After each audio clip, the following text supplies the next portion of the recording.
আমরা জানবো যে কারো জন্মছকে যদি বুধ বকরি হয় তাহলে কি হয়ে থাকে। কারো জন্মছকে যদি বুধ থাকে, আপনারা নিজেরাই নিজেদের জন্মছক দেখবেন, যদি আপনাদের চার্টে বুধ বকরি থাকে তাহলে দেখবেন আপনারা হচ্ছে বেশিরভাগ সময় মিসকমিউনিকেশনের জড়িয়ে পড়েন, বা মিসআন্ডারস্ট্যান্ডিং হয় আপনাদের এই মিসকমিউনিকেশনের জন্য। যে আপনারা হয়তো কিছু বোঝাতে চাইছেন, সেই জায়গাটা হয়তো অন্য মানুষ বুঝতে পারছে না, কোনোভাবেই হয়তো একটা ভুল মানে বার করছে, বা আপনি ঠিকভাবে কমিউনিকেটই করতে পারছেন না সেই মানুষটার সঙ্গে, অপর মানুষদের সঙ্গে। তো এই একটা সমস্যা কিন্তু বুধ বকরি যাদের থাকে তাদের কিন্তু দেখা যায়। এবার আমি কিছু ভালো জায়গাও বলবো, যে যাদের বুধ বকরি থাকে তাদের কিন্তু দেখবেন মেমোরি ভীষণ শার্প হয়। তারা ভীষণ ভালোভাবে তারা সবকিছু হচ্ছে মনে রাখতে পারে।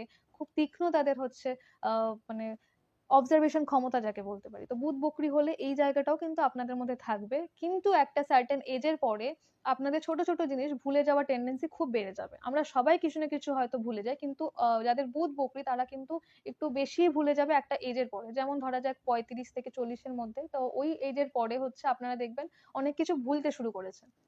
এবার এই জায়গাটা আপনাদের কিভাবে আপনারা ঠিক করবেন, আপনাদের মাথায় রাখতে হবে যে ভীষণই